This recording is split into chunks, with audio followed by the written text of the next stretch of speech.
আবারও মঞ্চে নিয়ে আসবো। এই বাচ্চাদেরকে সূরাসমূহ মুখস্থ করানো হয়। এখন আপনাদের সম্মুখে একটা আকর্ষণীয় প্রোগ্রাম, সূরা ফাতিহার অনুবাদ হবে। কয়েকটি ভাষায় এই বাচ্চারা সূরা অনুবাদে ট্রান্সলেট করে আপনাদেরকে অবাক করে দেবে। আমাদের দেখানোর উদ্দেশ্য হলো এই বাচ্চাদের ভেতরে যোগ্যতা ও দক্ষতা লুকিয়ে রয়েছে। এখানে ইংরাজি শেখানো হয় না, বাংলা সাবজেক্ট এখানে পড়ানো হয় না, বরং তার জন্য স্কুল আছে আলহামদুলিল্লাহ। এই বাচ্চারা স্কুল কলেজে পড়াশোনা করবে এবং তার সাথে সাথে মুনাজ্জাম মাকতুবের মাধ্যমে দিন শিখবে এবং এদের দক্ষতা ও যোগ্যতা দেখানোর জন্য এই বাচ্চাকে আমি মঞ্চে ডেকে নেব। মঞ্চে আসবে এবং সূরা ফাতিহার অনুবাদ করে আমাদেরকে চমকে দেবে। আমারি কণ্ঠে তুমি তোমারি বাণী তুলেছো, বুকে দেরাজে তুমি কোরআনের স্থান দিয়েছো। এত ভালোবাসো কেন মালিক আমায়, কি করে শুকর তার করি আদায়। এত ভালোবাসো কেন মালিক আমায়।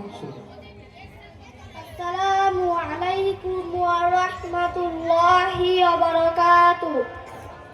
বিসমিল্লাহির রহমানির রহিম। In the name of Allah, most gracious, most merciful, পরম করুণাময় ও অসীম দয়ালু আল্লাহর নামে শুরু করছি। আলহামদুলিল্লাহি রাব্বিল আলামিন।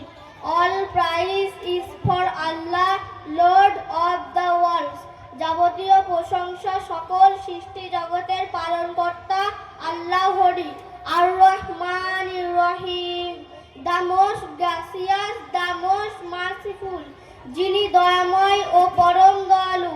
মালিকি ইয়াউমিদ্দিন, the masters of the day of judgment, যিনি বিচার দিনের মালিক। ইয়্যাকা না'বুদু ওয়া ইয়্যাকা নাস্তাঈন, you alone we worship and you alone ask for help. আমরা শুধু তোমারই ইবাদত করে একমাত্র তোমারই সাহায্য প্রার্থনা করি।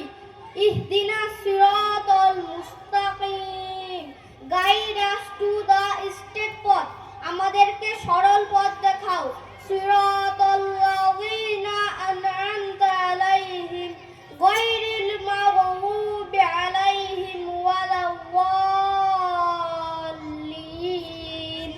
the path of those upon whom you have bestowed favor, not of those who incurred your anger, nor of those who are astray, তাদের পথ যাদেরকে তুমি অনুগ্রহ করেছো, তাদের পথ নয় যারা তোমার ক্রোধ নিপতিত এবং পথভ্রষ্ট। মাশাআল্লাহ, খুবই সুন্দরভাবে যোগ্যভাবে রাজকুমার, যোগ্য মায়ের রাজকুমার আপনাদের সম্মুখে এসে ঐশীবাণী কালামুল্লাহ শরীফ থেকে একটি সূরা তেলাওয়াত করলো এবং তার কয়েকটি ভাষায় অনুবাদ করে আমাদেরকে চমকে দিল।